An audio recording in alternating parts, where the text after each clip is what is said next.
gusto saludarlos a todos. Nos toca la figura de Pierre-Auguste Renoir, uno sin lugar a dudas de los más grandes de entre los impresionistas y de entre los artistas de finales del siglo XIX y principios del siglo XX. Este largo recorrido por la historia que hemos hecho en 4 paradas, deteniéndonos en Miguel Ángel, en Velázquez, en Delacroix y ahora en Renoir, pues nos ha llevado desde el Renacimiento hasta el siglo XX. Y tocamos ahora base con un representante de este importantísimo movimiento que fue el impresionismo, que a su vez tenía una mirada muy atenta y un cariño muy particular para con los grandes autores, con los grandes pintores del pasado. De tal manera que ese mismo ejercicio de un Miguel Ángel mirando hacia atrás a la Grecia clásica y a la Roma clásica, ese mismo ejercicio lo encontramos ahora en un Renoir que echa la mirada hacia atrás, como lo veremos hoy, a infinidad de influencias que al final acaban reuniéndose para ofrecernos esta mezcla tan particular que es Pierre-Auguste Renoir. Habrá que decir que, lo digo desde ahora, que es un autor muy polémico, ¿eh? Es un pintor muy polémico. Yo no sé, en general, el público tiene un gran gusto por los impresionistas, y dentro de los impresionistas, pues probablemente Monet y Renoir son los más taquilleros. Y no obstante, ya en sus orígenes, dentro del propio movimiento, con sus distintos cambios y su evolución de la que hablaremos hoy, y ya en las décadas posteriores, llegando hasta nuestros días, Renoir se ha convertido en una figura complicada. Entonces también quiero tocar un poco de todo aquello para que cada quien haga su juicio, ¿no? Para ver si seguimos abrazando esto que decía Javier de es mi pintor favorito, o ahora lo vemos desde alguna otra perspectiva, ¿no? Entonces, pues sin más, porque hoy el recorrido es largo, eh, déjenme compartir mi pantalla para que iniciemos eh, nuestra conversación sobre este grande de la pintura. Ya decíamos, ¿no? Que en estas 4 semanas hemos hecho ya una primera parada en el Renacimiento con Miguel Ángel Buonarroti, después en el periodo barroco, en concreto el barroco español, con Diego Velázquez, y finalmente la semana pasada nos adentramos ya en el siglo XIX, donde empezará nuestro recorrido del día de hoy, pero con una figura anterior al impresionismo, una figura anterior a Renoir, que es la de este gran romántico, Eugène Delacroix. Entonces aquí los vemos representados por algunas de sus obras más conocidas: la creación de Adán en el techo de la Capilla Sixtina, en el caso de Miguel Ángel, Los borrachos, o el triunfo de Baco, de Velázquez, y finalmente La libertad guiando al pueblo, de la que hablamos bastante la semana pasada. Y aquí está el caballero al que ahora vamos a analizar. Como decíamos, Pierre-Auguste Renoir, pues cubrió, ¿no? El puente, dio el brinco entre el siglo XIX en el que se formó y el siglo XX al que él ayudó a formar. Nace, como veremos a continuación, en 1841 y muere en 1919. Vive una vida larga, 78 años, y es una vida muy bien aprovechada como un pintor que, contra viento y marea, en concreto luchando en contra de su pobre salud, no deja de pintar nunca. Y sus últimos cuadros son precisamente de 1919, y son cuadros que, pues a menos que uno conozca un poquito la historia y el contexto de lo que estaba viviendo Renoir en ese momento, nos sorprenderían como obras de un hombre muy enfermo y ya viejo, ¿no? Lo veremos a continuación, al final de la sesión del día de hoy. Es un hombre con una vida larga, cubriendo el arco desde el siglo XIX hasta el siglo XX.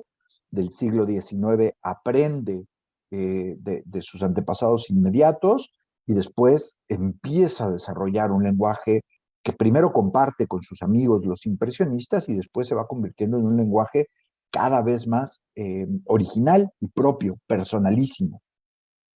Renoir se distingue, incluso creo que con mucha facilidad, con respecto del resto de los impresionistas. Cuando uno entra en una sala de un museo donde hay muchos impresionistas, pienso por decir algo en el en el Instituto de Arte de Chicago, es muy fácil decir, mira, a lo lejos, ese es un Renoir, ese es un Renoir, ese es un Renoir. Y en particular, obviamente, es por su colorido y por su luminosidad. Eh, También hay un tercer elemento que es importante en él, que sería el de muchas veces, no siempre, pero la sensualidad. Pues porque, como veremos, el tema del desnudo y en particular el desnudo femenino fue un tema al que él volvió una y otra vez a lo largo de su vida. Y pues es famoso por haber pintado algunos de los desnudos más importantes que nos regala el impresionismo. Hablemos brevísimamente, toquemos base un minuto en el tema del propio impresionismo, ¿no? Entonces, es un movimiento de duración relativamente breve. Eh, hay unas cuantas exposiciones impresionistas, hay unos cuantos que pertenecen a ese grupo inicial y hay unos cuantos que lo liderean, entre ellos Renoir y Monet. El diccionario de la Real Academia reconoce el término, como un término propio de nuestra lengua, y la define así, dice, corriente pictórica surgida en Francia en el siglo XIX y que busca representar los objetos según la impresión, condicionada por la luz que en un momento dado producen a la vista y no de acuerdo con la supuesta realidad objetiva. Ya hemos ido viendo pues cómo nos vamos alejando de los elementos del realismo con Delacroix, en particular gracias a su uso del color. Eh, pero pues aquí ya se convierte no solamente en una especie de alejamiento, sino se convierte en una convicción. No quiero pintar las cosas como son, quiero pintar las cosas como yo las veo. Y la mirada humana es una mirada muy particular. Esto ya me lo han oído muchos de ustedes en Escolarts, ¿no? Así fue como seguro nos lo explicaron en la preparatoria, ¿no? El impresionismo lo que busca es pintar las cosas como efectivamente impactan al observador y en este caso al pintor. Y si ustedes fijan en este momento su mirada en la pantalla o en cualquier objeto que hay en la habitación en la que ustedes se encuentren, fíjense, escojan un punto en donde fijar esa mirada. Verán cómo en nuestro campo visual solamente cubre de manera particularmente clara pues una porción muy pequeña de todo nuestro campo visual. Eh, y entonces yo estoy leyendo ahorita aquí la palabra impresionista, eso lo veo muy claro, pero ya ni siquiera veo claro el título de impresionismo en azul o las letras, los 3 renglones de letras que constituyen la definición, por no decir todo lo que está alrededor. Todo eso lo vemos de una manera eh, pues muy difuminada, ¿no? Y los impresionistas abrazan el proyecto de pintar como veo. Y lo que veo varía en función de cómo la luz está iluminando el espacio. Y como la luz es algo que va cambiando en cada instante del día, pues entonces la impresión que capto tiene que ser necesariamente de un instante. Y eso implica un cambio en la técnica. Los impresionistas tenderán, al menos en sus años de mayor fidelidad a los principios del movimiento, a pintar en óleos o pintarán óleos de formato pequeño eh, para que fueran fáciles de transportar y para poder completarlos y llenarlos teniendo delante los breves instantes en los que la luz ilumina un objeto de una forma determinada. Y muchas veces cuando ya había cambiado el efecto de la luz sobre el objeto que estaban pintando, dejaban ese cuadro aparte y regresaban al día siguiente a la misma hora para continuar la pintura, ¿no? Eh, y bueno, pues como es bien sabido, también en esa etapa en la que todos son muy fieles a los principios del movimiento, van a privilegiar la pintura, por lo tanto, se sigue de todos estos principios al aire libre, ¿no? Eh, Solo por poner como algunos elementos. Como es bien sabido también, en 1874, durante la primera exposición impresionista, este es uno de los cuadros que se exponen, Impresión, Amanecer, un cuadro pintado 2 años antes por Claude Monet, y un crítico que visita eh, la exposición, se ofende, ¿no? Ante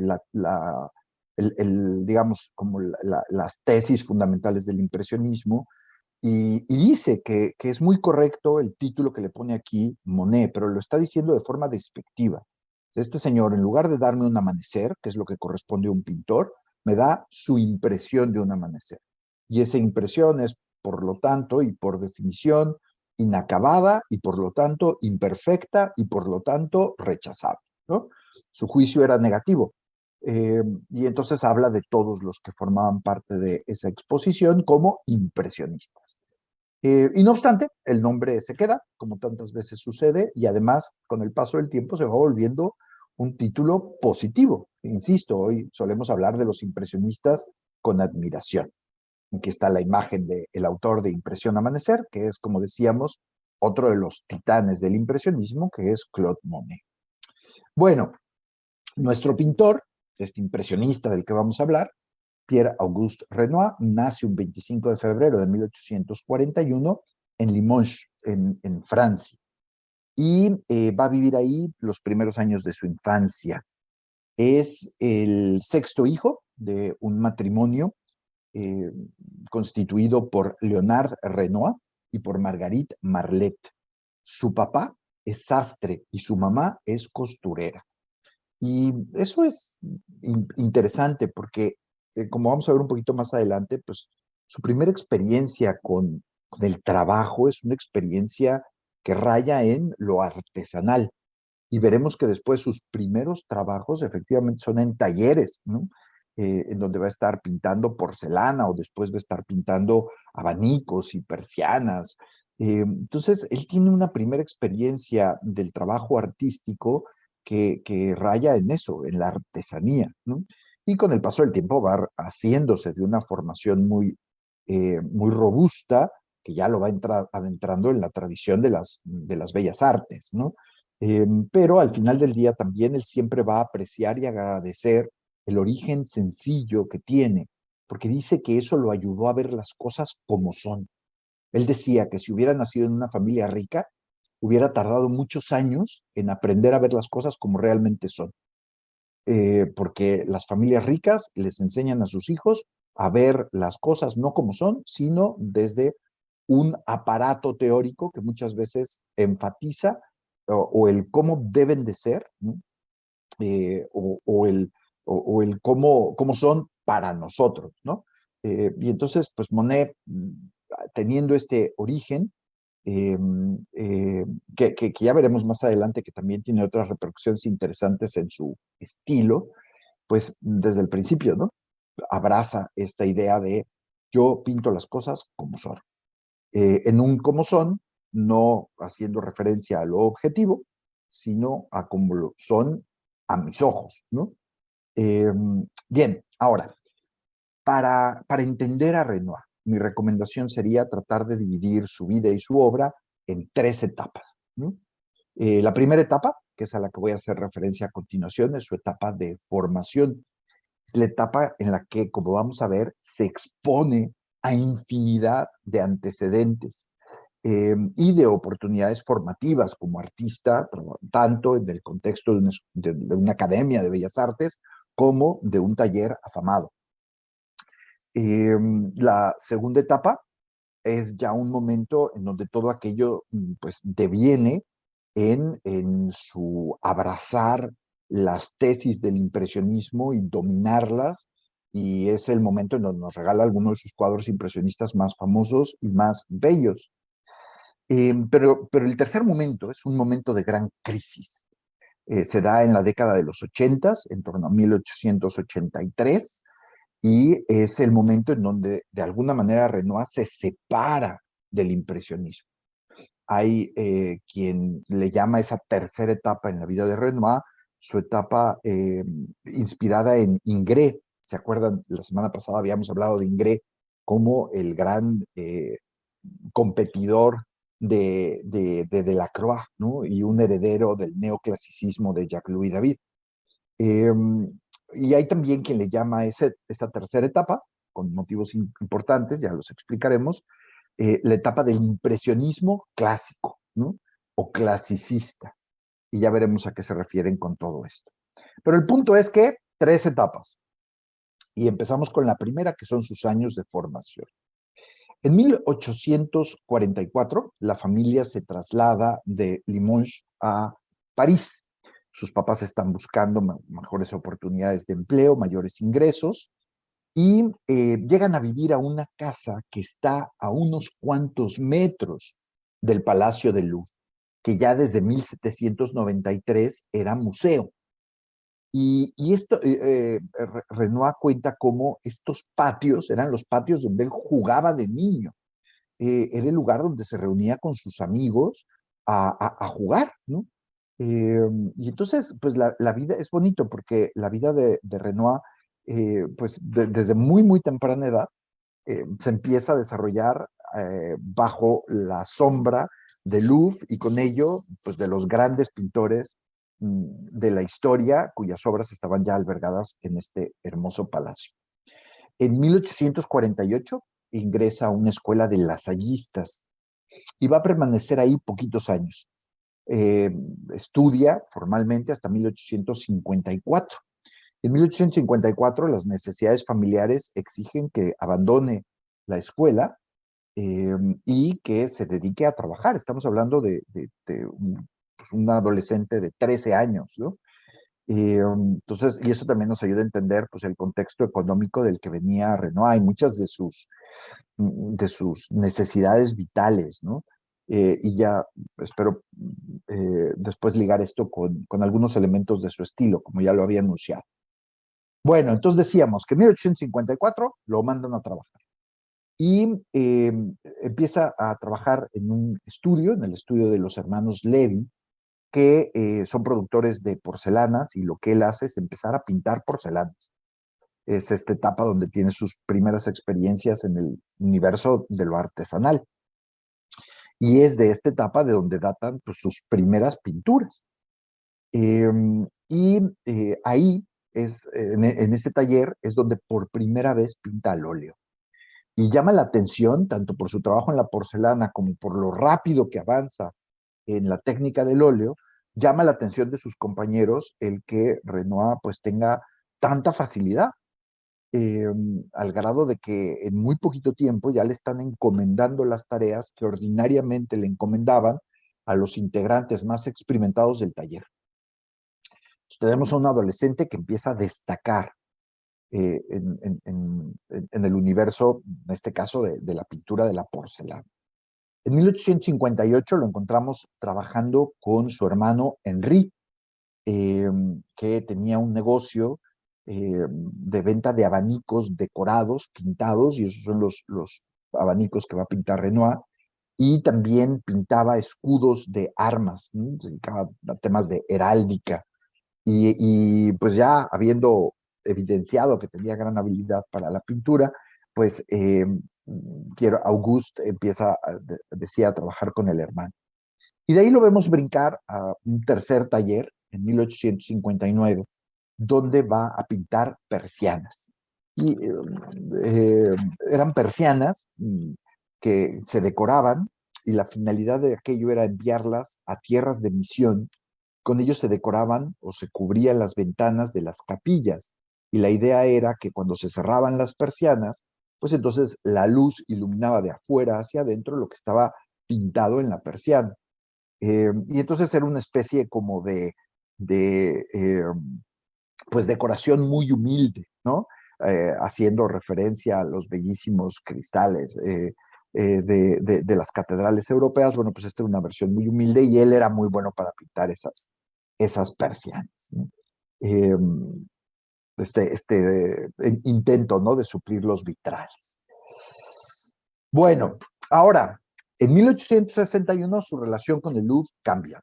Ya no solamente es ese lugar que está cerca de su casa, donde de niño jugaba, sino que pues ya está bastante avanzado, ¿no? En el ámbito de la pintura, con lo que ha aprendido en el taller y en realidad más bien como autodidacta.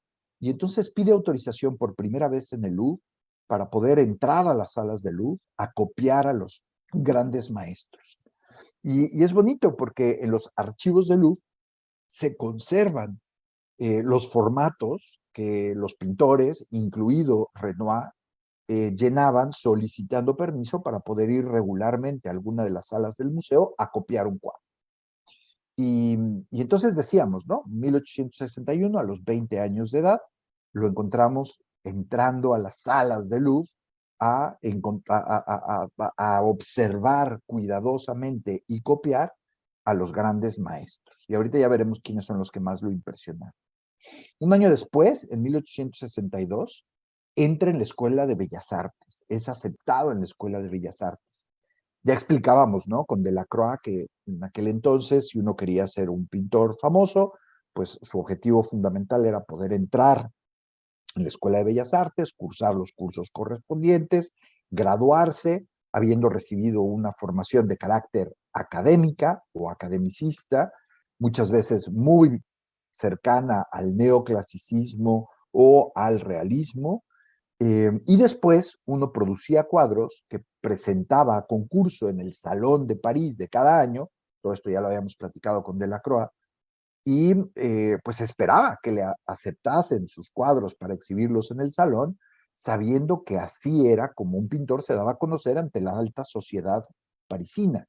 Y pues esperaban al final de la exposición vender cuadros, o en el transcurso de la exposición vender sus cuadros, y después hacerse de aquellos que les compraron sus cuadros como sus clientes asiduos, y así era como se ganaba la vida un pintor respetable.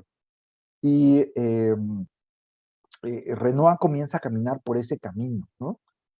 Hace todo lo correcto. Se va a Louvre a copiar a los grandes maestros, se va a la Escuela de Bellas Artes, en la que es admitido, decíamos, en 1862, y luego, para avanzar de manera más rápida y exitosa en sus estudios, se inscribe en el taller de un académico ligado con la academia, Charles Gleyre, eh, para tomar lecciones con él, ¿no?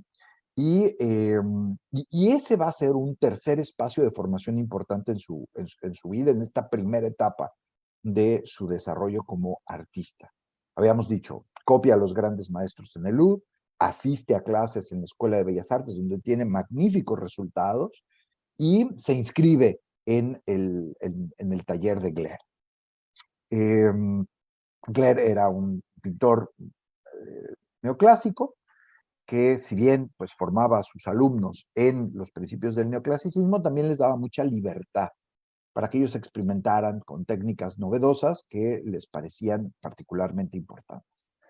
Es en este taller, en el taller de Gleyre, donde un joven Renoir va a conocer a algunos de sus más grandes amigos, y con ellos, pues precisamente es con quienes va a constituir el movimiento del impresionismo. Entre ellos, todos estos eran alumnos en la misma academia, también llamada Academia Suisse, por ser Gleyre suizo, Claude Monet, Frédéric Basile y Alfred Sisley, por poner tres ejemplos. Esto que están viendo ahora es una orla del taller de Gleyre, ¿no?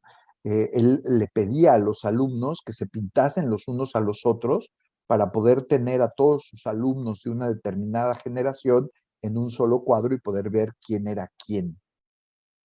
Y entonces aquí tenemos al joven Renoir, y acá abajo tenemos a Basile, a Frédéric Basile. Por poner un ejemplo, no son los únicos, ya decía que asistían a la academia, pero son los que están capturados en esa curiosa orla. Ahora, con este grupo de amigos, aprende a experimentar y a hacer cosas novedosas y distintas. Ellos se sienten herederos de un movimiento inmediato anterior que se conoce como la Escuela de Barbizon. Y la Escuela de Barbizon pues va a poner en el centro de su atención el tema del paisaje, entre otros. Y al igual que los miembros de la Escuela de Barbizon, estos jóvenes impresionistas se van al bosque de Fontainebleau y empiezan a copiar las cosas que ven en el bosque de Fontainebleau. Aquí les estoy poniendo un detalle de un cuadro de uno de los miembros famosos que influyó muchísimo en Renoir de la Escuela de Barbizon, que se llama Gustave Courbet. hasta ahora el paisaje no había sido un género particularmente digno. Al contrario, desde el Renacimiento el paisaje para lo que serviera, para decorar lo que estaba atrás de lo realmente importante, de las figuras religiosas, de las figuras mitológicas, de las figuras históricas, de las grandes figuras de la época, en la política, en la religión, en las letras, etcétera, que se retrataban en primer plano y que esos eran los realmente importantes. Y lo de atrás era decoración. Y en la escuela de Barbizon viene este amor por la naturaleza y esta pasión por el pintar al aire libre y retratar las cosas en ese contexto. Y es de aquí de donde los impresionistas pues están aprendiendo una parte importante de lo que después será el corazón de su movimiento, ¿no? Bueno, decíamos que íbamos a explicar un poquito de qué es lo que Renoir ve en el Louvre. Y pues hay un pintor que en particular le impacta, que es Peter Paul Rubens. Este es un cuadro de otro pintor, Perot, que nos regala una imagen en 1904 de cómo estaba distribuida la sala de Rubens, ¿no? Recordemos que al día de hoy hay una sala con el ciclo de los Medici, de María de Medici, pues muy prominente e impactante en el propio Louvre. Eh, y todos esos cuadros son cuadros a los que este joven Renoir tenía acceso y que le impactaban muchísimo, le gustaba muchísimo cómo pintaba Peter Paul Rubens. Ya habíamos dicho que Delacroix también pues era un gran admirador de Rubens, ¿no? Les pongo aquí un ejemplo del tipo de cuadros que veía Renoir cuando iba a Louvre. Esta llegada de María de Medici a Marsella, no Marcela, perdón, hay un typo ahí arriba. Eh, y bueno, ¿qué es lo que le gusta de Rubens? Lo que más le gusta de Rubens es su uso del color como un elemento central en la construcción de un cuadro. Pero también tiene un gusto particular por los desnudos de Rubens, eh, que son muy famosos, ¿no? Incluso se utiliza la expresión de un cuerpo eh, a la manera de Rubens, ¿no? Rubenense. Eh, y bueno, pues ordinariamente es como lo que estamos viendo aquí, estos cuerpos muy luminosos, muy abundantes en carnes, ¿no? Eh, y muy bien desarrollados a partir del contraste entre esos elementos de luminosidad y también el elemento de las sombras. Y todo aquello a Renoir le encanta el uso del color y en particular el lugar prominente que Rubens le da a todo el tema de la piel, ¿no? Del cuerpo humano, que es uno de las realidades más difíciles de pintar, ¿no? Y entonces, pues a Renoir todo aquello le impresiona profundamente. Aquí hay un ejemplo, ¿no? Del tipo de copias que hacía. El que está a la izquierda es un cuadro original de Rubens, que está en el Louvre, en donde está retratando a su segunda esposa, Hélène Forment. Y a la derecha ven la copia que en su momento hizo en 1863, justo en estos años de los que estamos hablando, Renoir, ¿no? Entonces, no solamente le gustaba verlo, sino que lo copia para tratar de entenderlo cada vez más y hacerlo propio. Otro elemento muy presente en esta época en el Louvre es el rococó. Y ahí Renoir también va a encontrar una fuente de inspiración importantísima. Les pongo aquí tal vez el cuadro más famoso del Rococó, uno de los cuadros más famosos del Rococó, un detalle que es este columpio de Courbet, de quien ya habíamos dicho que había una gran admiración, ¿no? Y no, perdón, esto está mal. Este cuadro no es de Courbet, es de Fragonard. Y le pido al equipo que me haga favor de buscar el dato correcto y se los mande a sus teléfonos. Faltó aquí actualizar el nombre del pintor. Fragonard es un gran pintor del Rococó. Y también en estos mismos años se encuentra con Delacroix. Recordemos que Delacroix pues fallece precisamente en 1863, en estos años en donde Renoir se está formando como pintor. Y otra vez, pues de Delacroix va a tomar estas temáticas extrañas, el orientalismo, ya habíamos platicado, cómo incluso copia, ¿no? un cuadro que Delacroix pinta después de haber visitado Argelia y el norte de África, eh, perdón, después de haber visitado Marruecos, que es esta boda judía, ¿no? Entonces hay una gran admiración por Delacroix con todo lo que Delacroix trae, ¿no? Ese uso del color, esa pincelada cada vez más suelta, ese proponer temáticas que son extrañas para los ojos occidentales, todo eso le gusta mucho a Renoir. Luego, del mismo año de 1863, un año crucial, ¿no? En la formación el estilo de Renoir, hay un acontecimiento escandaloso en París, ¿no? Resulta que nunca antes habían tantos pintores presentado tantos cuadros a consideración del jurado de la Academia para el salón de ese año. Y por lo tanto nunca se habían rechazado tantos cuadros. Y muchos de esos cuadros eran cuadros de los que la gente ya estaba hablando en las calles. Tomen en cuenta que, y esto es una cosa muy bonita de la historia, que estos salones eran visitados por miles y miles de personas cada año. Y iban los ricos que eran capaces de comprar esos cuadros, pero también iban los pobres a ver esas obras de arte destacadas del año. Era uno de los grandes acontecimientos, pues no solamente culturales, sino también diríamos populares, ¿no? Del París de la época. Entonces la gente estaba hablando, ¿no? De que había muchísimos rechazados y que entre ellos había algunos cuadros realmente interesantes.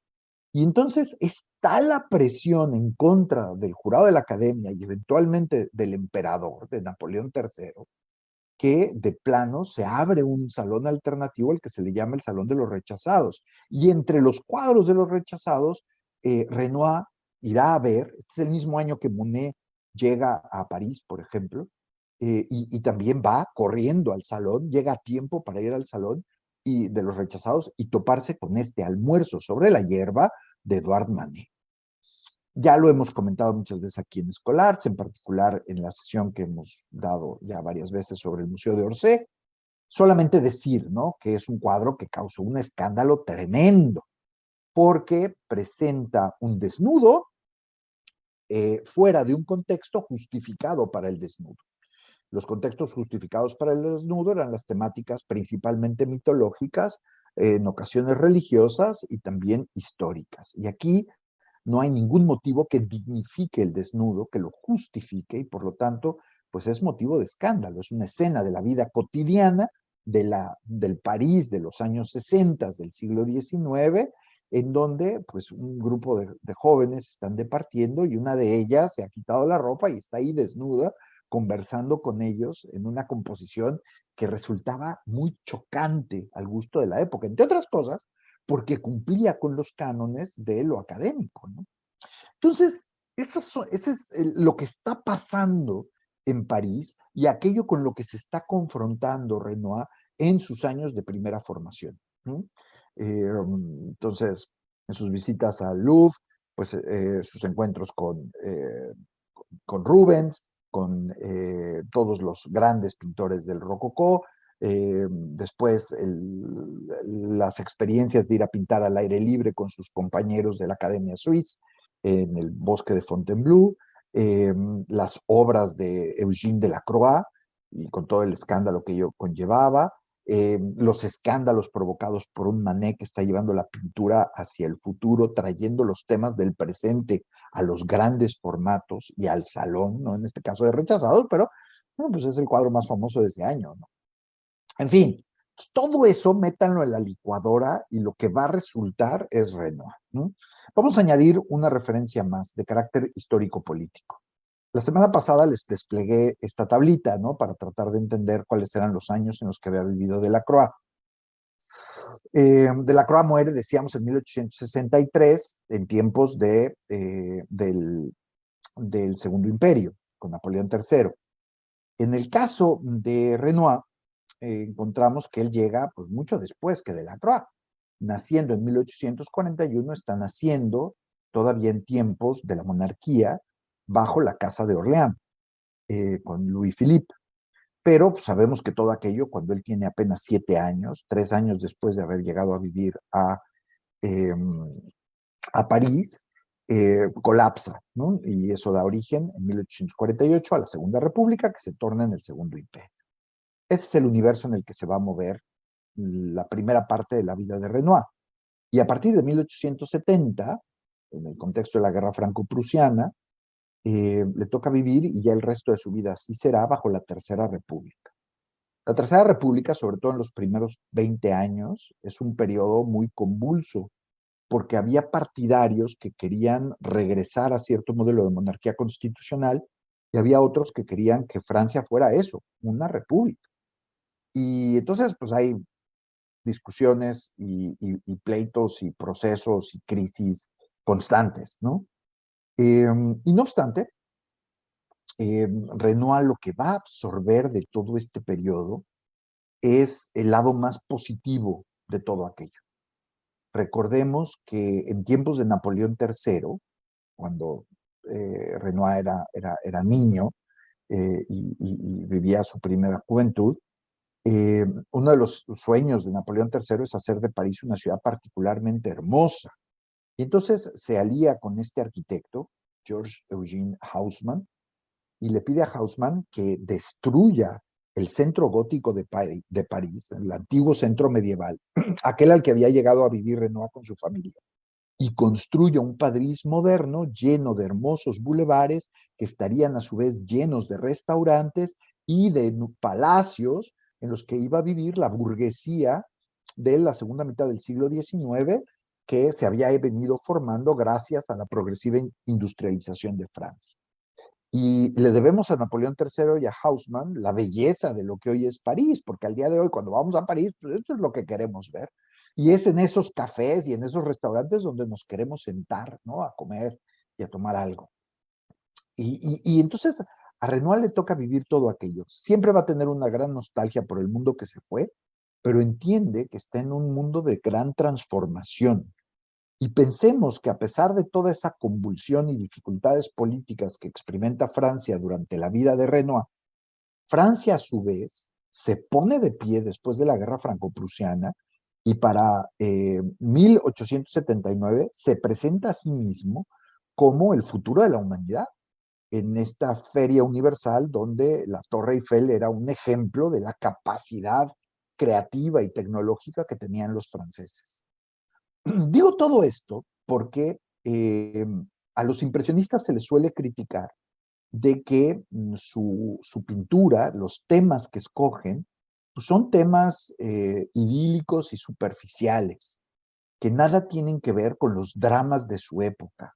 Y desde esa perspectiva habría que odiarlos a todos, porque eran unos inconscientes sociales que nada hicieron por avanzar las causas de los más pobres y necesitados. Había otros pintores, bueno, volviendo a la parte glamurosa y bella, ¿no?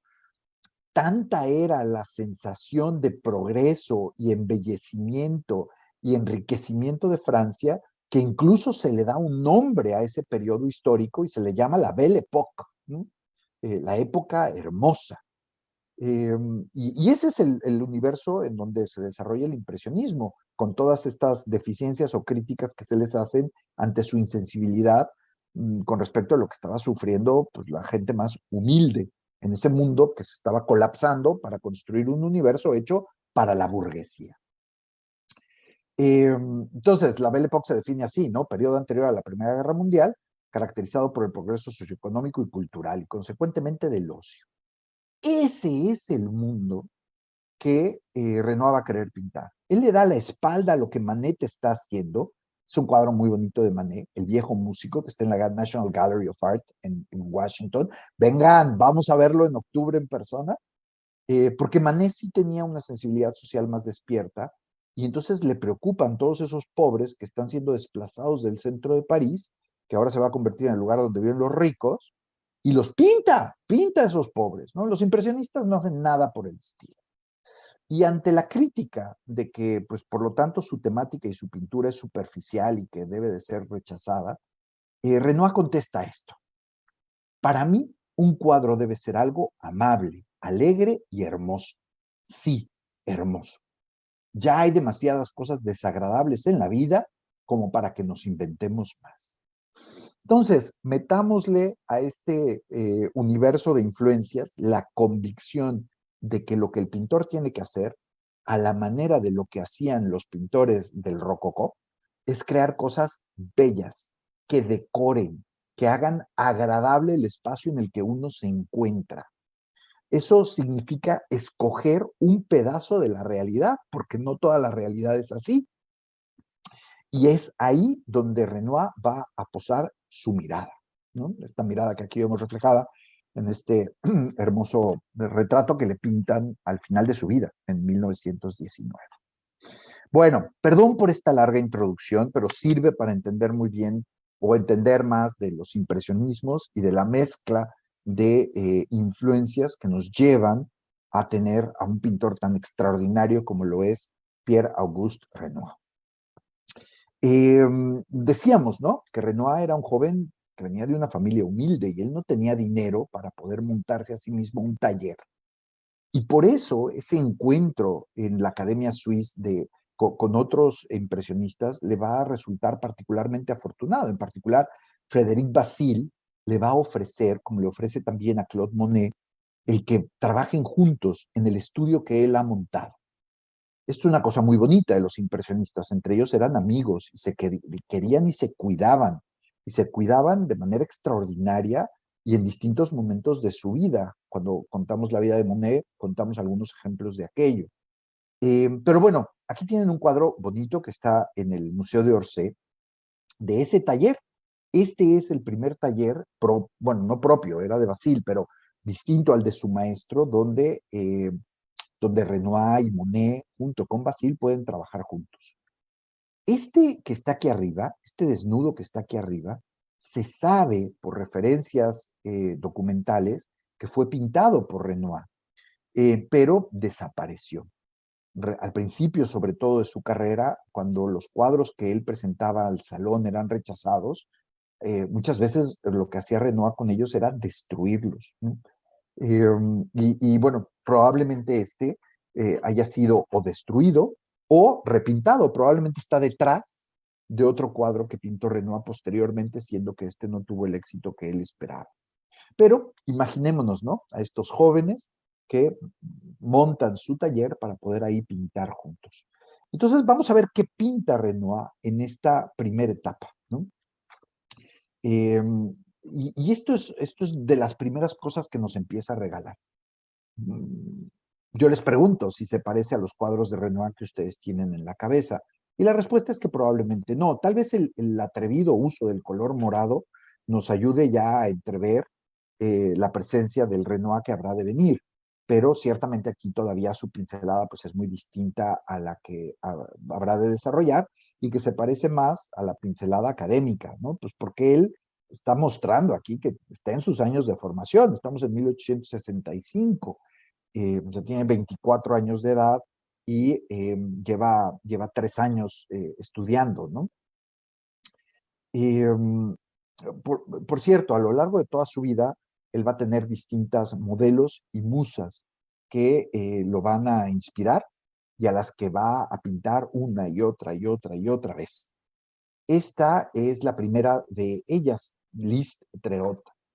Y antes de que se me olvide, el modelo del cuerpo femenino que Renoir admira es el de los cuerpos de Rubens, esos cuerpos muy voluminosos. Y entonces, si su modelo, como era el caso de Liz, era una modelo esbelta, él simplemente tomaba a la modelo como un motivo para después, déjenme decirlo así, embellecerla, ¿no? Y embellecerla significaba dotarla, ¿no? De todo este volumen eh, que lo va a caracterizar a lo largo de toda su vida. Aquí lo vemos pintando otro cuadro que claramente pues, tiene una fuerte influencia clasicista y que está además dignificado, ¿no? Es un desnudo, fíjense, de justificado, no como el de Manet, porque es una Diana, ¿no? Cazadora, ¿no? Este tema que nos viene de la antigüedad clásica. Y lo presenta al salón y lo pinta para querer entrar en el salón y poder darse a conocer en la sociedad parisina y poder vender, porque él, otra vez, Si no vendía, no comía. ¿No? Y la posibilidad de que su carrera llegase a buen término era muy limitada. Y entonces, pues le urge entrar al salón y hace lo que el salón premia, ¿no? Y el salón premia el neoclasicismo y estas líneas muy bien definidas y estos temas de la antigüedad, pues entonces eso es lo que pinta. Y para su disgusto, el cuadro es rechazado. Ese mismo año también a Monet le rechazan otro cuadro que él apreciaba muchísimo y se empieza ya a gestar. Estamos 7 años antes de la primera exposición impresionista, el rompimiento de este grupo con respecto al establishment y su deseo de crear su propio espacio de exhibición para poder presentar de manera libre su propio lenguaje creativo. Otro cuadro de la época, 1867, y otra vez la misma modelo, Lis, retrato de Lis con parasol. Vean qué bonito y qué distinto al impresionismo. Este dista mucho de ser un cuadro impresionista. Todavía vemos, vean lo bien logrado que está el rostro, el juego de las luces y las sombras, realizado en términos muy clásicos, ¿no? Todo el universo sombreado de este cuadro está sombreado con tonos de gris, de café, ¿no? Así es como se oscurece. Ya veremos que más adelante Renoir empieza a hacer las cosas de manera muy distinta. Entonces aquí pues todavía lo vemos trabajando en la matriz de lo que estaba aprendiendo en la escuela y tratando de complacer. Miren, aquí está el efecto de la luz. Y ya vean cómo atrás ya empezamos a ver un paisaje que está un tanto planteado a lo impresionista, pero pues, en el primer plano vemos una figura muy diferente, ¿no? Bueno, a lo largo de toda su carrera le va a encantar pintar flores. Él dice que las flores las pinta con gusto, que no tiene que pensar. Que a diferencia de cuando pinta un cuerpo humano, en particular un desnudo, aquí él no tiene ningún miedo en combinar colores de la forma incluso a veces más chocante o arbitraria que nos podamos imaginar. Vean un acercamiento. Y es para él una escuela de práctica en el uso del el color que tanto admiraba de Rubens y de Lacroix. Y entonces empieza a combinar colores, insisto, que de otra manera pues, serían vistos como escandalosos, ¿no? Esos amarillos con esos morados, con esos azules que están viendo ahí, y los naranjas que están más arriba en el cuadro ampliado, pues son colores que le dan una luminosidad muy particular al cuadro, ¿no? Bueno, pues hasta ahí con esta etapa formativa, donde lo vemos que está aprendiendo, está viendo hacia muchos lugares, está absorbiendo lo que otros han hecho, pero también está caminando su propio camino. Y además está viendo cómo ese camino que él camina es repetidamente rechazado por la academia y el salón y el establishment. Sigue yendo a pintar al aire libre con sus amigos, y esta etapa es muy bonita porque hay muchos cuadros en donde estaban pintando juntos. En este caso, por ejemplo, vean, en 1869 a Monet con el propio Renoir, pintando exactamente lo mismo. Y vean las similitudes, o sea, al final están dialogando y hablando de cómo poder pintar conforme a ciertos principios y el resultado es muy parecido, ¿no? Ya con el paso del tiempo, insisto, se van a distanciar, pero pues vemos cómo esto realmente pues, era el fruto del trabajo de estos jovencitos que estaban decididos a hacer algo nuevo y distinto. Ya aquí la idea de retratar la realidad tal y como nos impresiona, al aire libre, poniéndole énfasis a la luminosidad de las cosas, pues está muy presente. Para 1870 lo encontramos ya haciendo cosas muy distintas.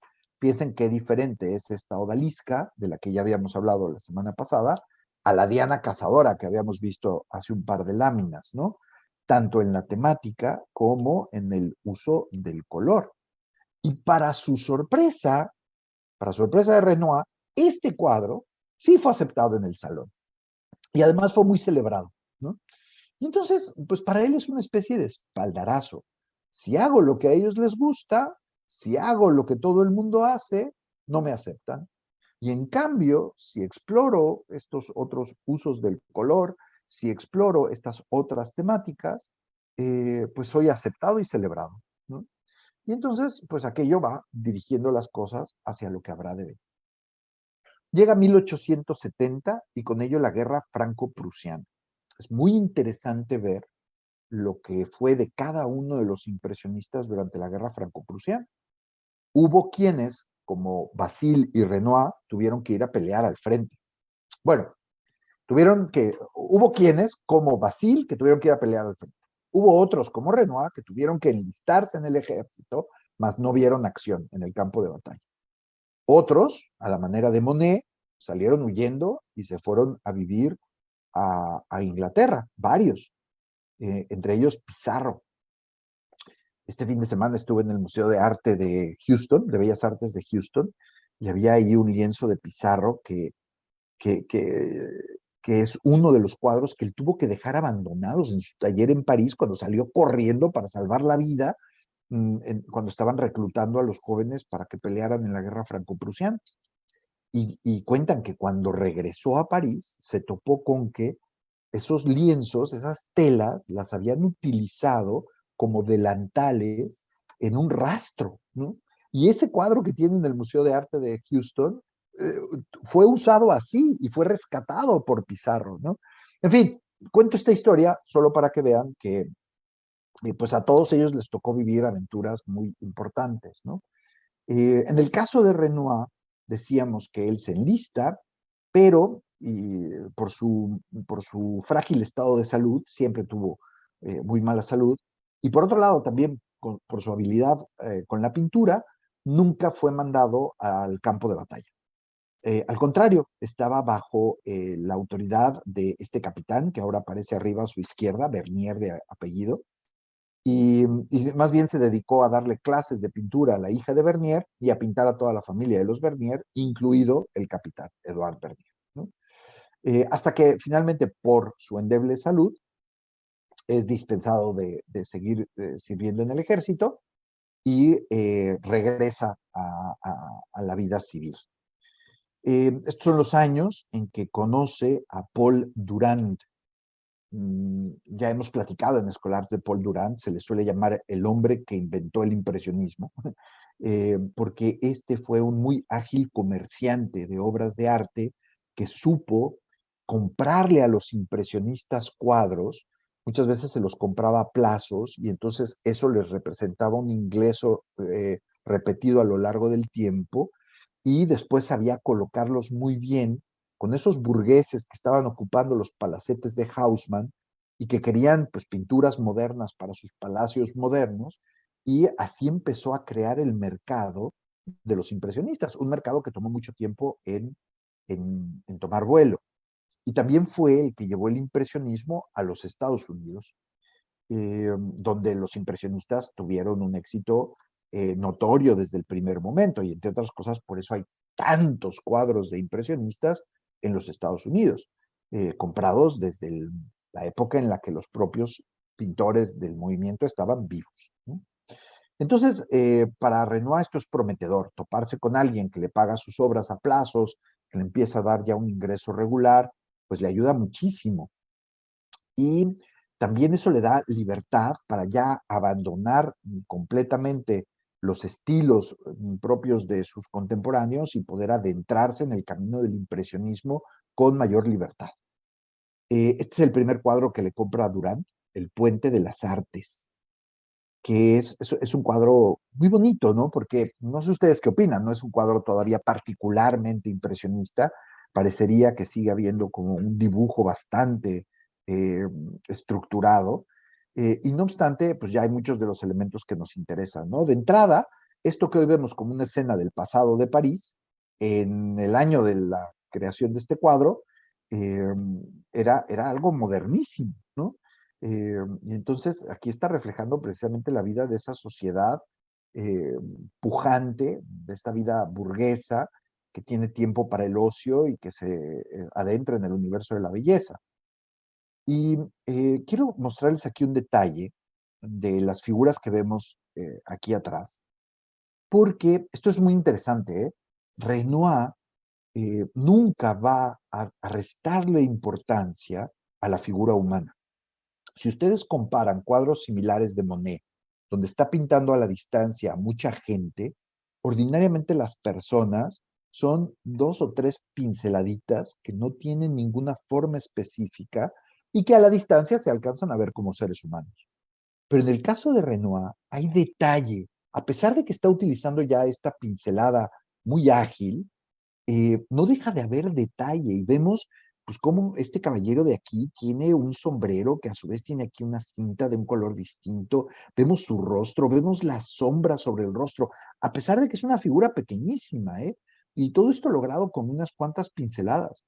Vemos los reflejos de la luz sobre sus pantalones, vemos sus manos, ¿no? Este otro caballero que vemos aquí, vemos el bastón que está portando, vemos incluso aquí un perrito, ¿no? Probablemente dos. Los vestidos de estas mujeres, vemos cómo se está levantando el vestido con la mano derecha esta mujer. Digo todo esto para que cuando estén frente a un Renoir se gocen en ello, porque ahorita les voy a poner otro ejemplo. Renoir le ponía mucho cuidado a todo lo que tuviera que ver con la figura humana. Es un cuadro que me gusta mucho porque nos habla de cómo Renoir pues estaba haciendo su propuesta, ¿no? Digiriendo todo lo que había aprendido y avanzando hacia el impresionismo. Pero no por ello deja de tener constantemente presente a los grandes cuyas obras admira y a los que quiere igualar. Él quiere ser un pintor de la altura de Rubens. Él quiere ser un pintor de la altura de Delacroix. Él quiere ser un pintor de la altura de Manet. Y esta naturaleza muerta con buque, que está también en el Museo de Bellas Artes de Houston, es una especie de reconocimiento al maestro de los impresionistas que les enseñó a no tener miedo a plantear los temas modernos, que es Edouard Manet. Entonces, fíjense, todos los objetos que aparecen en esta naturaleza muerta están tomados de algún cuadro de Manet. Lo más notorio es este elemento que está aquí arriba, este cuadro que está aquí arriba, que es una copia de la copia que en su momento Manet hizo de un cuadro de Velázquez. Acuérdense que Velázquez influyó mucho en Manet y a través de Manet, pues en la creación del mundo moderno, de la pintura moderna. Y entonces es bonito, ¿no? Porque a la izquierda vemos el cuadro de Renoir honrando a Manet y a la derecha vemos el de Manet. Y aquí vemos el original, que durante mucho tiempo se dijo que era de Velázquez, ahora más bien se cree que fue pintado por alguien más del taller de Velázquez, pero qué cosa tan más hermosa. Y sepamos que Renoir es un pintor que aunque es muy moderno, muy distinto al pasado, él lo que hace es abrazar ese pasado y él quiere igualarlo, pero en sus propios términos. Y aquí vemos esta cadena de referencias, ¿no? De Renoir a Manet, de Manet a Velázquez. Y entonces vemos cómo pues, estos señores están inventando una cosa nueva, pero no lo hacen de manera caprichosa, sino que lo hacen en función de un estudio muy detenido de los autores del pasado, traducido a las condiciones modernas en las que ellos están viviendo. Aquí ya lo vemos plenamente impresionista. Camino elevándose sobre hierba alta. Eh, les pongo algunos ejemplos, ¿no? Acercamientos, abajo a la derecha, vemos estas flores y vean cómo ya las flores carecen de dibujo alguno, son manchones de pintura que en la proximidad se ven como tales, como manchas, y solo en la distancia se reconocen como flores, ¿no? Pero funciona muy bien, y Renoir es un mago de esto. Vean los árboles a la distancia, son manchones de pintura, ¿no? En particular estos dos que están aquí a izquierda y derecha, o sea, no hay absolutamente ninguna pretensión de detallar la estructura del árbol, ¿no? La pintura se va volviendo cada vez más económica y lo importante es que funcione la impresión.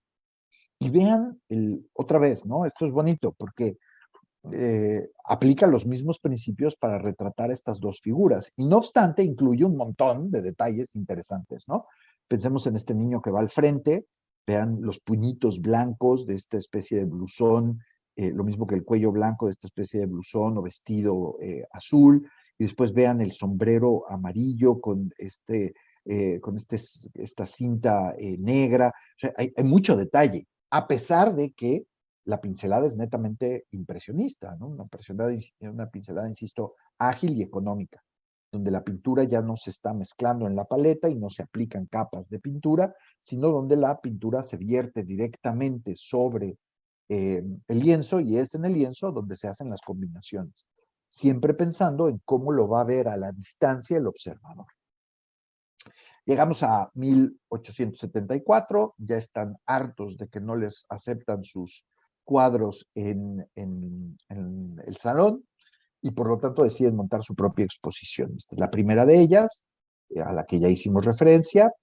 Consiguen que un amigo de ellos, un fotógrafo, Nadar, les preste su estudio, y ahí se monta la primera exhibición de la Sociedad Anónima de Artistas, Pintores, Escultores, Grabadores, etc. Y este es ya propiamente, ante el público, el origen del impresionismo. Y estos son 2 de los 6 cuadros que Renoir va a exhibir en esa exposición. Son bellísimos. Aquí ya estamos viendo al Renoir que nos regala lo que conocemos, ¿no? Todavía en una etapa impresionista. En particular el que está a la derecha, el palco, pues es muy, muy celebrado, no solamente por la técnica, porque, a ver, véanlo a la distancia, el ropaje y las joyas que esta mujer porta están dignamente presentados. Nos da la impresión de que es una mujer de sociedad, que está yendo al teatro y que está en una posición privilegiada. Pues la respuesta es sí, pero si ustedes amplifican la imagen, verán que la pincelada impresionista ya está ahí eminentemente presente. Digamos también, ya lo incoé, pero lo digo ahora de nuevo, que mientras Monet lo que principalmente está pintando son paisajes, como muchos otros de los impresionistas, Renoir, insisto, siempre va a tener como en el centro de su labor más dedicada la figura humana. El rostro de esta mujer es bellísimo, y luego también captura muy bien el momento. Acuérdense, pintaban para la sociedad burguesa, la gente exitosa, la clase acomodada, que gracias al desarrollo económico de la época tienen tiempo libre y recursos para gozar la vida, la Belle Époque. Y entonces vemos a esta mujer que está en primer plano en el palco, en el teatro, y díganme qué está sintiendo ella. Está contenta de estar ahí, está orgullosa de estar ahí, está en el mejor sentido, ¿no? Se está gozando en la experiencia de poder lucir ese hermosísimo vestido y esas bellas joyas en el palco, sabiendo que los que están en los otros palcos están haciendo lo mismo que el caballero que está detrás de ella, que toma estos binoculares y en lugar de estar viendo al escenario, lo que está haciendo es ver quién vino, ¿no? A ver quién está y con quién está y cómo se vistió, ¿no? Y qué está haciendo, ¿no? Al ratito veremos otro juego simpático de miradas que reflejan como este estado de las cosas. Aquí seguimos viendo cómo esa pincelada suelta, especial, ese uso muy particular del color se sigue desarrollando. Este es el retrato de un funcionario público, Croquet de apellido, Víctor Croquet, que le gusta, descubre a Renoir y le parece que es un gran pintor. Y entonces le pide, no solamente le compra obras, sino que además le pide que le pinte un retrato. Ese retrato está en el Fogg Art Museum de la Universidad de Harvard y tiene un par de detalles que me parecen muy interesantes. Eh, Contesten rápido, no lo piensen mucho. ¿De qué color es el pelo de este hombre? ¿De qué color es su tez, su piel? ¿De qué color es su barba? A la distancia, uno podría decir que pues, es un hombre que tiene el pelo entrecano, que es blanco, y su barba está todavía más obscurecida, es una barba tal vez castaña en lugar de blanca como ya su cabellera, ¿no? Pero cuando uno lo ve de cerca, se topa con que todos esos elementos, su cabello, su rostro, su barba, están llenos de una serie de colores que jamás reconoceríamos como propios del cabello, la piel o la barba, que son todos esos tonos de azules, morados y lilas que están presentes en todo lo largo y ancho del rostro de este hombre, ¿no? Y otra vez, es Renoir el mago del color, que sabe cómo combinar esos colores en el lienzo para que a la distancia nos generen una impresión que no corresponde con la realidad del objeto retratado. Acuérdense, aquí estamos en el universo de la impresión y es muy bonito porque Renoir descubre que para poder pintar el blanco, pues tal vez lo que hay que usar es azul, que para poder pintar el castaño, pues tal vez haya que combinarlo con algunos tonos de morado, ¿no? Pero bueno, por otro lado, vean lo que está detrás de este caballero. Ahí se alcanza a ver que detrás de este hombre hay una especie como de media luna que contiene otra pintura. Es una pintura de Eugene Delacroix, eh, que era propiedad de este hombre. Y es delante de esa pintura donde le pide a Renoir que lo pinte. Porque él está convencido, y así se lo dice a Renoir, de que Renoir es el nuevo Delacroix, de que por la manera tan extraordinaria con la que Renoir utiliza el color, se le puede decir que es el heredero natural de Delacroix. Ese cuadro original de Delacroix, por eso está ahí la foto del Hotel de Ville, eh, correspondía a un dibujo preparatorio de un fresco que Delacroix pintó en el Hotel de Ville, que después se destruyó durante la Comuna de París en 1871. Y aquí es donde ya empezamos a llegar a donde Renoir, pues sigue siendo él, sigue siendo un impresionista, pero también empieza ya a recibir algunas críticas muy, muy amargas, ¿no? Entonces, este estudio de torso con efecto de la luz es interesante porque él lo tituló estudio. Este no era un cuadro terminado, sino que era una especie de ensayo. Y no obstante, le gustó tanto que lo expuso en la segunda exposición de los impresionistas. Y el título mismo pues, nos dice en qué nos tenemos que fijar. Estudio del torso, ahí está esta mujer desnuda, pero lo interesante es que veamos cómo nos permite imaginarnos que delante de esta mujer hay una serie de árboles y que por esos árboles se está filtrando la luz y que la luz se está reflejando de manera irregular en el cuerpo de la mujer. Vean toda la parte posterior, el paisaje posterior a la figura principal, pues ya es una pincelada netamente impresionista. Y decía que en tiempos de Renoir este cuadro fue particularmente criticado. Y entonces yo espero con esto no arruinarle a nadie el gusto por Renoir, porque una vez que te dicen lo que voy a leerles a continuación, empiezas a verlo en todas partes, ¿no? Y entonces los procesos de disfrute de los cuadros de Renoir se vuelven tirantes, ¿no? O al menos esa es mi experiencia y ahorita les explico a qué me refiero. Un crítico de la época, Albert Wolff, cuando vio este cuadro en la segunda exposición impresionista, publicó este comentario. ¿Podría alguien explicarle, por favor, al señor Renoir que que el torso de una mujer no es una masa de carne en descomposición con los verdes y los morados que indican el estado de completa putrefacción en un cadáver? Y es que si ustedes amplifican la imagen en sus teléfonos, pues se van a dar cuenta de que es real lo que este hombre está diciendo. O sea, realmente ahí están esos colores verdes y morados que si los ves con esta mirada, pues hasta pueden generar repugnancia, ¿no? Este es un cadáver. Y un cadáver en un avanzado proceso de descomposición. Obviamente Renault está haciendo otra cosa, él está experimentando, y por eso es un estudio, con el uso de una gama amplia de colores para reflejar los efectos de la luz, en este caso sobre una superficie tan difícil de plasmar como lo es la piel humana. Esto mismo que acabamos de ver se ve de una manera un poquito más amable, porque esta no es un desnudo, sino es una mujer que está vestida, y véanla cómo está coquetamente subida, con un pie bien plantado y el otro en el aire, perdón, en este columpio. Y acordémonos del cuadro que vimos de Fragonard del columpio, ¿no?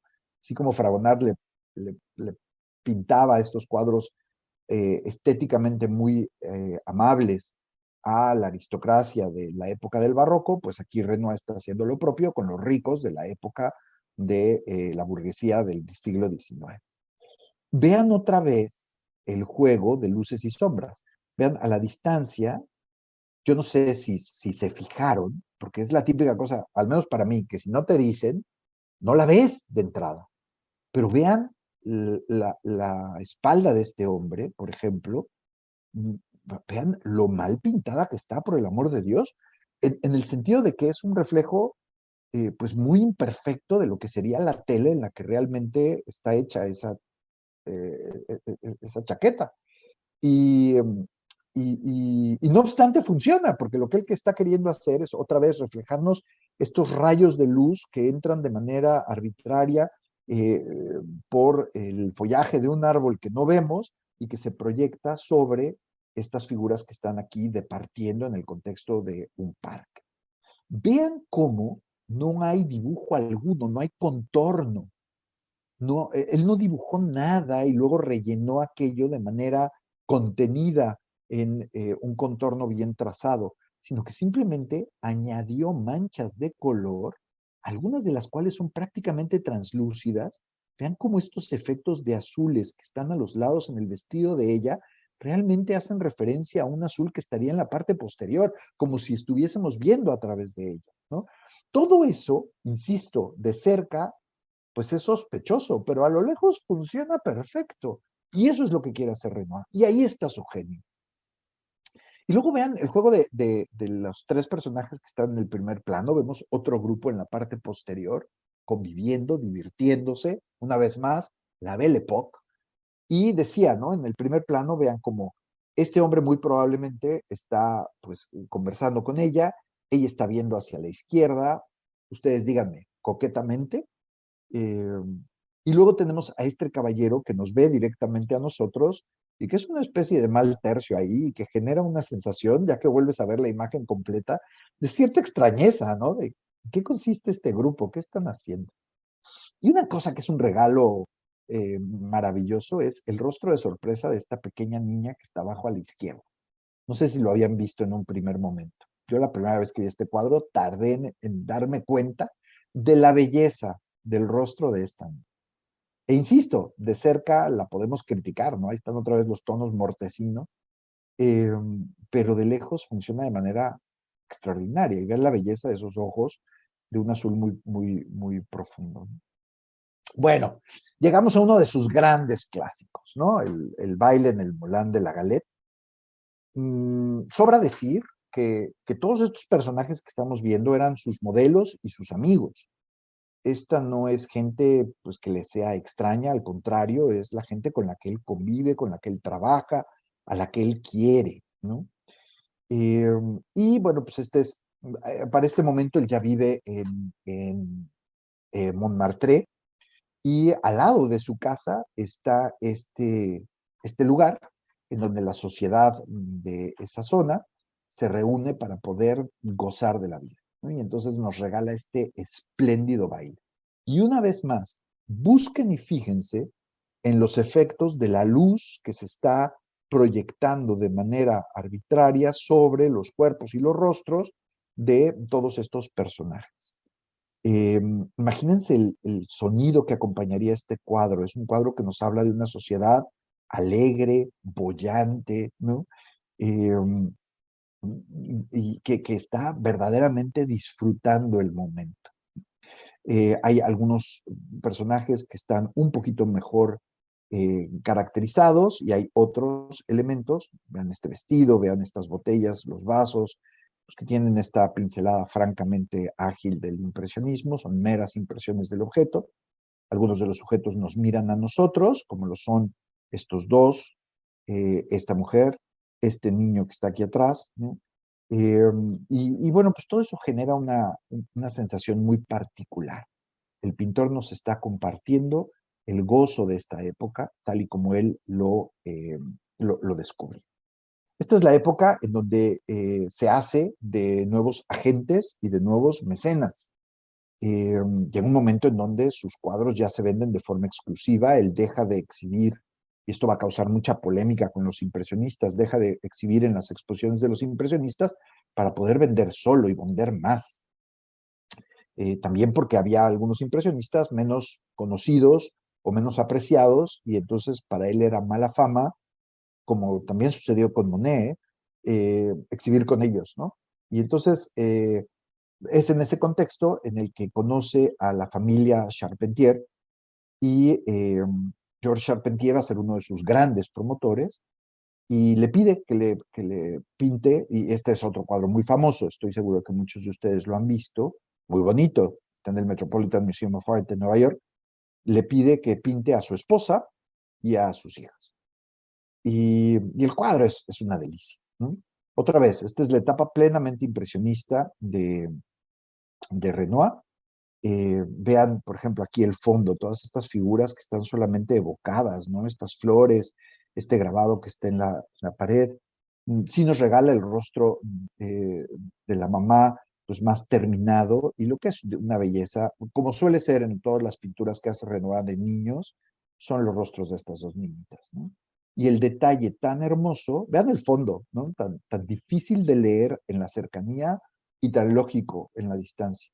Y decía el detalle hermosísimo de este perro eh, grande, ¿no? Peludo, sobre el que está sentada esta niña en un cuadro que es pues, plenamente una imagen de la intimidad de una familia, ¿no? Aquí no dejan de reflejar su riqueza y al mismo tiempo también pues, nos permiten entrar en su intimidad.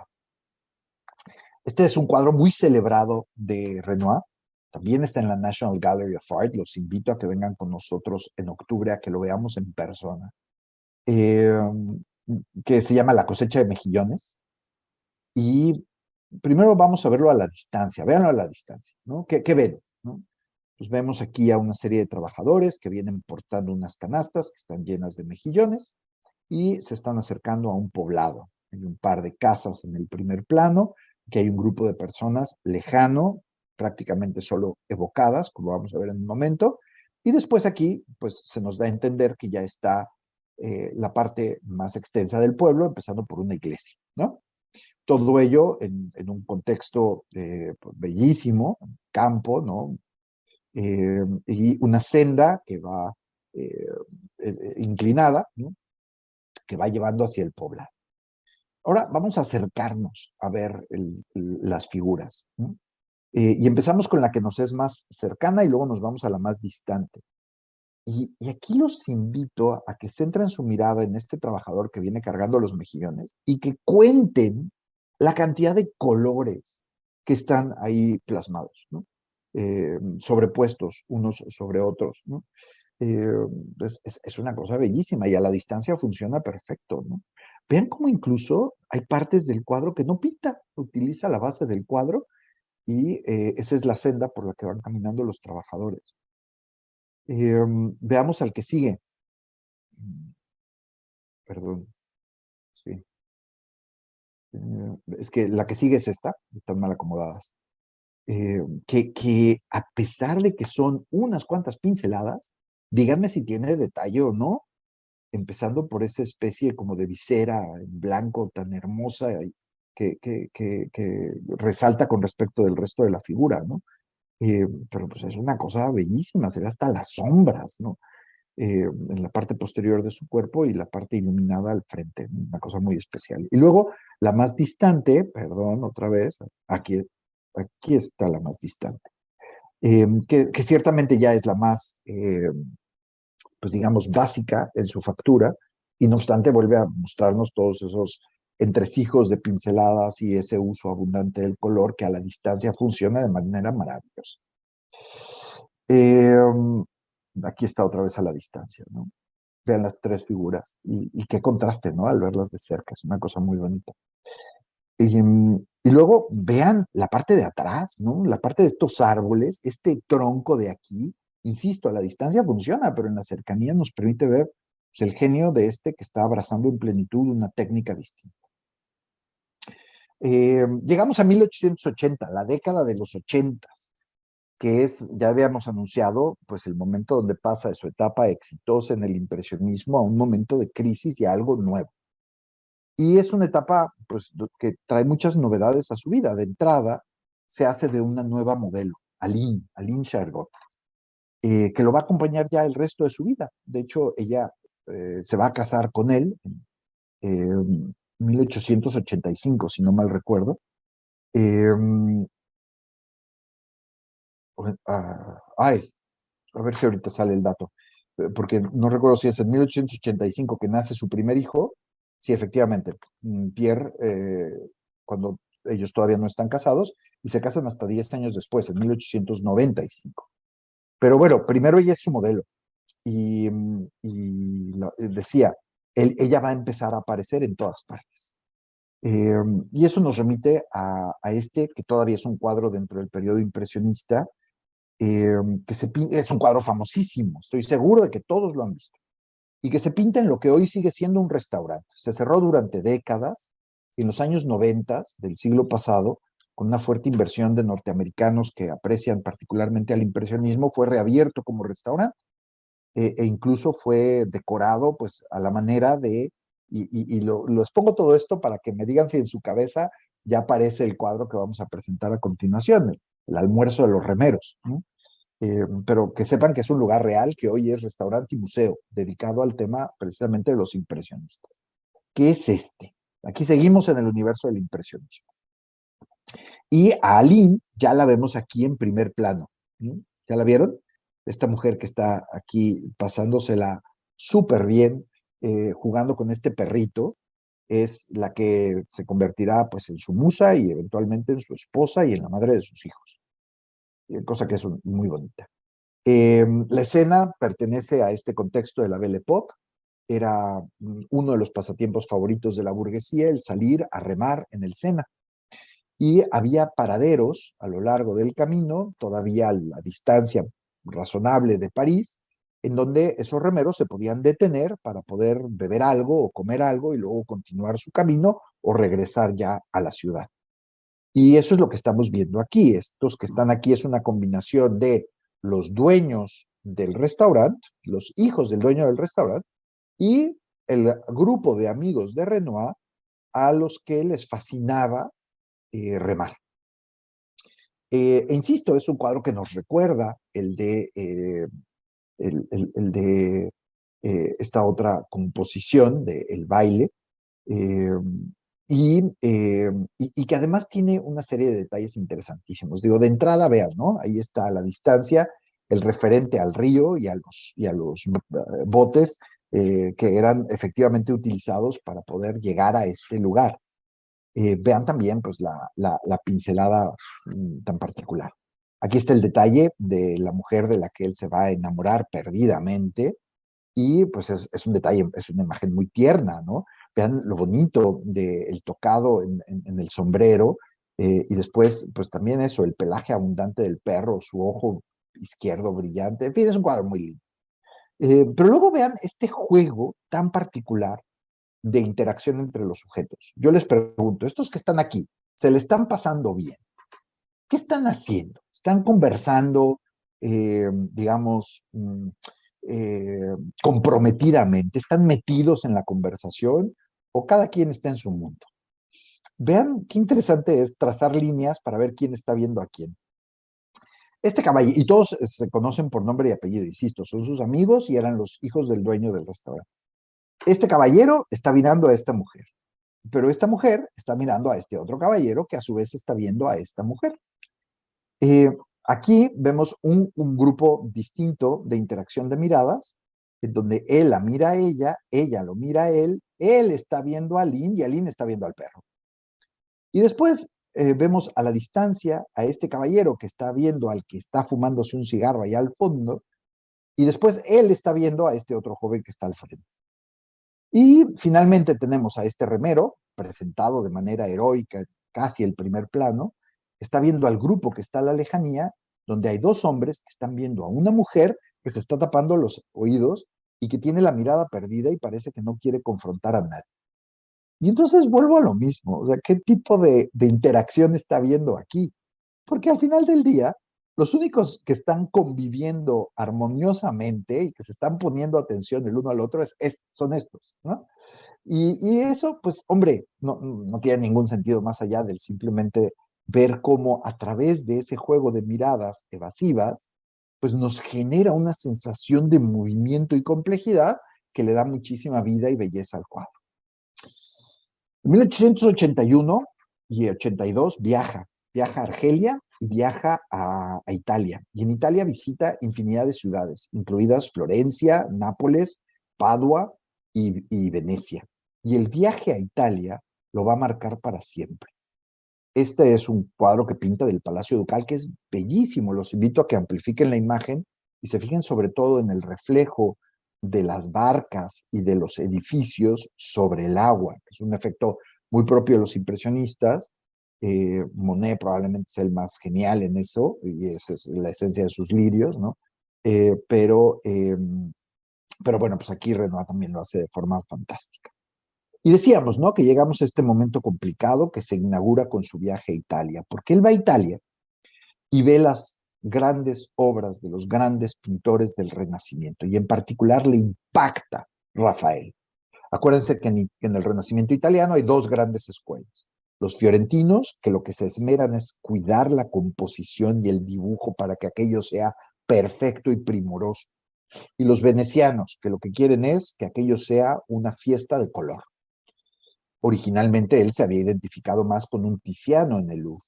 Pero cuando llega a Italia conoce a Rafael. Y de Rafael va a decir, lo debí de haber conocido antes, porque lo hace entrar en verdadera crisis. Al grado de que dice esto: cerca de 1883 se dio una especie de rompimiento en mi trabajo. Había llegado al final del impresionismo y estaba acercándome a la conclusión de que no sabía pintar ni dibujar. En pocas palabras, me encontraba en un callejón sin salida. El hombre que había hecho todas las maravillas que ya hemos visto, dice de sí mismo que no sabe ni pintar ni dibujar. Claro, porque ahora se está comparando con Rafael. Y acuérdense que Renoir es un señor que quiere pasar a la historia y que por lo tanto ya se dio cuenta de que no basta estar a la altura de Rubens o de Lacroix, sino que también hay que estar a la altura de Rafael.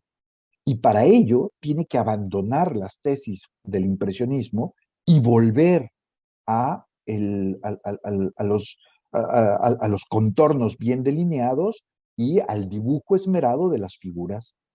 Este cuadro es interesantísimo, de la National Gallery, Los Paraguas, porque es un cuadro, vean, que le tomó muchísimo tiempo pintar, de 1881 a 1886. Habíamos explicado que los impresionistas pintaban sus cuadros así, y este le tomó 5 años pintar, porque estaba pasando por esta transición. Y el mismo cuadro da testimonio de aquello. Vean cómo a la derecha, y vean el tocado de esta niña, o su ropaje, es un cuadro impresionista. Y en cambio, a la izquierda, vemos las figuras mucho más delineadas, mucho más sobrias, más fáciles de leer, con menos abstracción, con menos pinceladas arbitrarias. Es particularmente notorio en el contraste entre estas dos mujeres. Este es el Renoir que está dejando de ser y este es el Renoir que ya vio a Rafael. Qué cosa, ¿no? A mí me parece que este cuadro es fenomenal. Y entonces no deja de ser el mismo. Y por lo tanto empieza a pintar ahora así, como este baile en el Bougival, en donde vemos como las figuras que están en primer plano están muy bien delineadas. Y en cambio, lo que está atrás, eso sigue siendo impresionista. Vean el contraste entre el rostro de ella y todo lo que está en la parte de atrás, ¿no? El rostro de ella está formulado en términos clásicos, ¿no? Y, y ese juego lo repite varias veces. Este mismo año pinta varios cuadros haciendo este mismo juego entre un primer plano bien delineado de inspiración clásica y una parte posterior simplemente evocada en clave impresionista. Y de ahí este bailando en la ciudad y este bailando en el campo, que son cuadros que están en el Museo de Orsay. En 1885 nace su primer hijo. Eh, y bueno, él siempre va a ser un papá orgullosísimo y se la va a vivir pintando a sus hijos. Y como tenía esta capacidad en particular de pintar de manera tierna a los niños, pues hombre, disfruta muchísimo la interacción con sus hijos pequeñitos y nos regala unos cuadros hermosísimos. Aquí vemos a Aline dándole el pecho a su primer hijo, a Pierre, un cuadro que se conoce como Maternidad y que está en Boston. Eh, esta es la época, en 1889, si no mal recuerdo, cuando le diagnostican, y ya había hecho referencia a su salud endeble, y luego también a los graves problemas de salud que tuvo al final de su vida, le diagnostican artritis reumatoide. Vean en esta fotografía sus manos, ya prácticamente hechas un puño sin ninguna movilidad, ¿no? Y pues ya sabemos que el problema de esto no solamente es que no puedes mover los dedos, sino además es el dolor que esto conlleva. Y este es un hombre que a pesar de sufrir de artritis reumatoide desde una edad relativamente temprana, no para de pintar. Llega un momento, véanlo aquí en esta otra fotografía, donde le amarran los pinceles en las manos que ya están completamente contorsionadas para que él pueda seguir pintando. Y lo que es más sorprendente no solo es esta fuerza de voluntad, sino además el resultado, porque sus pinturas siguen siendo hermosísimas. De ahí estas Niñas al piano de 1892, que el gobierno francés, ese que le rechazaba sus cuadros antes, de plano compra para ponerlo en el Museo de Luxemburgo, donde tenían todos los cuadros de grandes pintores franceses vivos, en el Palacio de Luxemburgo. Estas bellísimas Niñas al piano. Vean qué poquito queda en 1892 de la pincelada impresionista. Ahora, queda poquito en este cuadro, porque Renoir es un hombre muy libre y a veces nos hace lo que vimos hace ratito en las parejas que estaban bailando, donde en primer plano es muy diáfano todo y en el plano posterior es impresionista. Aquí todo es diáfano, o prácticamente todo es diáfano. Eh, y en cambio, ese mismo año, y este es uno de los cuadros que más me gustan de Renoir, nos regala estas dos niñas leyendo que tienen tantos elementos. Son cuadros muy parecidos, ¿no? Pero vean la pincelada tan distinta entre uno y otro cuadro. Entonces, Renoir sigue siendo Renoir. Eh, Posteriormente nace su segundo hijo, Jean, y una prima de Aline se viene, la contratan para que se convierta en la, eh, pues en la ¿cuál es la palabra? En la nana de sus hijos, ¿no? La gobernadora, me parece que es como se traduce, governess. Eh, y, eh, y bueno, este cuadro es hermosísimo, ¿no? Vean la ternura, es la tía jugando con el sobrino. Yo ahora que tengo un hijo ya más grande que lo que quiera Jan, pero tengo la oportunidad de verlo jugando con sus tías, pues es una relación muy particular, ¿no? Muy hermosa. Y aquí esto está captado a la tierna edad de 3 años, de 2 años de Jean. Por cierto, los tres hijos se convirtieron en grandes figuras del teatro y del cine francés en el siglo XX. En particular Jean. Jean tiene una película extraordinaria que se llama Las reglas del juego. Él era director, los otros dos hermanos fueron, en particular el primero, Pierre, era actor. Entonces es interesante, ¿no? Que los hijos de Renoir, pues todos hicieron carreras muy exitosas, también en el ámbito artístico, en concreto en el teatro y en el cine. Vean este detalle, ¿no? De la ternura de la relación entre la tía y el sobrino. Vemos otra vez la pincelada eh, muy suelta en la parte posterior, pero también las formas mucho más logradas de lo que habíamos visto en otros cuadros impresionistas. Y este es su tercer hijo, Claude, al que retrata aquí, y que a poco no es un cuadro bellísimo, pintando. Tenía aquí 6 años, Claude, había nacido en 1901.